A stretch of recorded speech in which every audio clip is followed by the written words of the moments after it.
Ces véhicules, évidemment, avaient des soldats à l'intérieur. Il y en a 3. Il y en a un juste devant, là-bas, et un autre un petit peu plus loin. Et voilà, c'est cette réalité-là qu'on a choisi de vous montrer avec Omerta.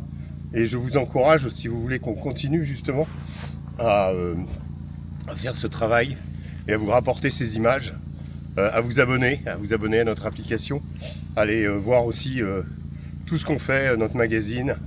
Voilà, et là aujourd'hui on est vraiment sur le terrain et on vous montre ce que c'est que la guerre en Russie et en Ukraine.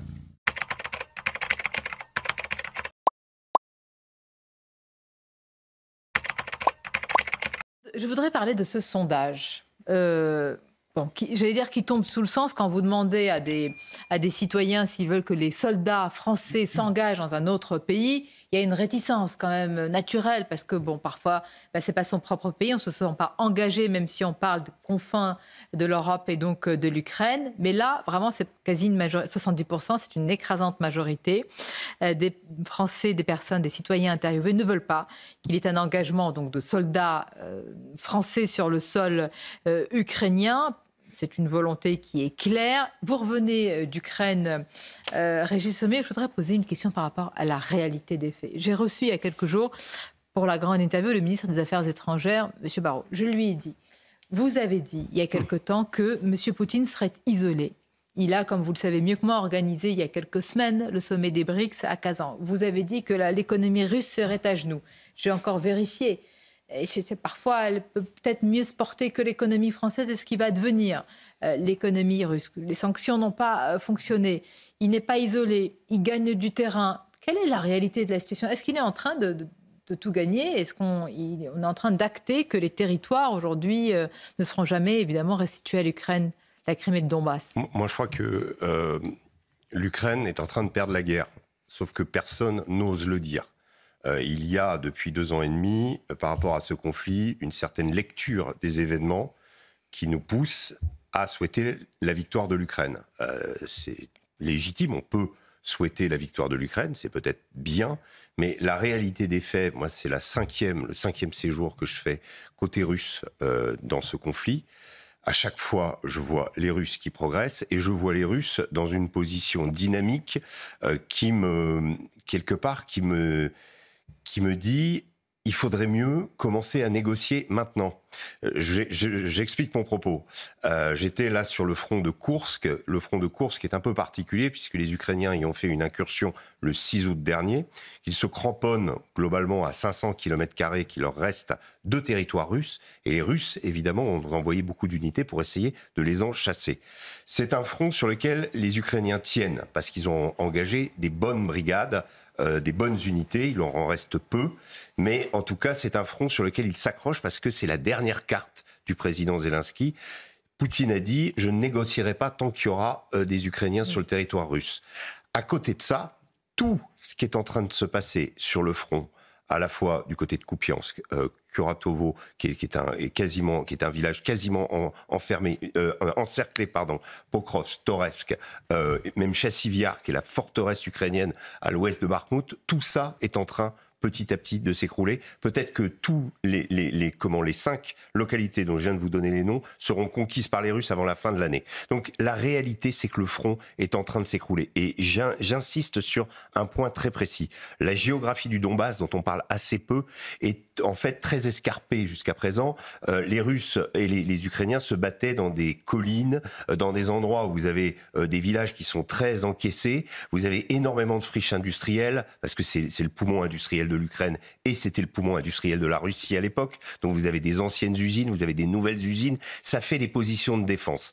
Après ces dernières forteresses ukrainiennes, que sont Pokrovsk, Slaviansk, Kramatorsk, si les Russes arrivent jusque-là, il n'y a plus que de la plaine jusqu'au Dniepr. Ça veut dire qu'il n'y a plus de possibilité pour les Ukrainiens de mettre des positions de défense et d'arrêter les Russes. Mais là, vous nous parlez d'un basculement qui est quasiment imminent. Et quand j'entends les propos de M. Barrot, qui traduisent ceux d'Emmanuel Macron, parce que finalement, il ne fait que répéter ce qu'Emmanuel Macron avait dit le 2 mai dernier, pas de ligne rouge et possibilité d'envoyer des troupes. Si on veut envoyer des troupes, et c'est mon deuxième argument, et je voudrais vraiment insister là-dessus, là-dessus. Nous avons une extraordinaire armée française. Moi, j'ai eu l'occasion de la suivre en opération en Afrique, dans le cas de Barkhane, de Takuba, qui ont été les 2 missions de l'armée française, même sur Serval aussi, la précédente. Et c'est une armée qui a vraiment performé dans les missions qu'on lui a données là-bas, c'est-à-dire de s'opposer aux groupes djihadistes, d'essayer de ramener de la stabilité pour que les États comme le Mali, le Burkina Faso ou le Niger puissent prospérer à nouveau, qu'ils ne soient pas gangrénés par ces djihadistes. Mais il s'agissait de quoi? Il s'agissait de mettre en mouvement des groupes djihadistes, souvent en moto, dans le désert, de leur faire la chasse quelque part, et de les repérer avec du renseignement, etc., ou en coordination avec l'aviation qui était basée à Niamey, de les traiter, comme on dit, c'est-à-dire de leur envoyer des bombes sur le visage. Pour ce qui est de l'Ukraine, l'Ukraine aujourd'hui a besoin d'hommes.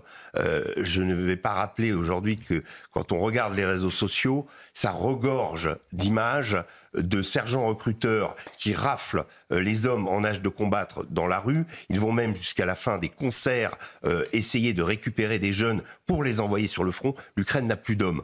Donc le plus beau cadeau à faire à l'Ukraine, c'est en effet de lui donner des hommes. C'est les armes, on lui en donne. Mais s'il n'y a plus d'hommes pour les utiliser, eh bien l'Ukraine a besoin d'hommes, mais pas d'hommes de cette trempe-là. Elle a besoin d'hommes pour tenir les tranchées. Elle a besoin d'hommes pour faire un boulot du soldat de 14-18, pour être dans un front où il y a de l'artillerie en permanence, des duels d'artillerie. Il y a la question des drones. Nous, on est à peine en France en train de mettre au point notre premier drone. Ça fait 2 ans et demi que les Ukrainiens et les Russes se battent dans des conditions dignes de la Première Guerre mondiale avec les drones en plus. Moi, je viens de suivre une unité de dronistes. Je peux vous dire que le drone est devenu l'élément essentiel dans le champ de bataille aujourd'hui. Pouvons-nous et avons-nous les possibilités d'envoyer des troupes en nombre suffisant, parce que c'est pas 30 000 troupes qui vont changer la donne sur le terrain. Donc avons-nous, nous Français et Anglais, c'est ma question à Monsieur Barrot, les hommes suffisamment disposés à combattre, et surtout s'il faut aller plus loin, s'il faut engager la jeunesse de France, là je peux vous dire que par rapport aux Russes qui combattent dans des conditions épouvantable avec dans de la boue, dans des bunkers au milieu des explosions, le froid. Là, on est dans une période où on est autour de 0 degré, parfois un peu au-dessus, parfois. On est dans la période de la boue, la Rasputitsa en ce moment. Mais si on va plus loin, on va envoyer nos troupes en plein hiver.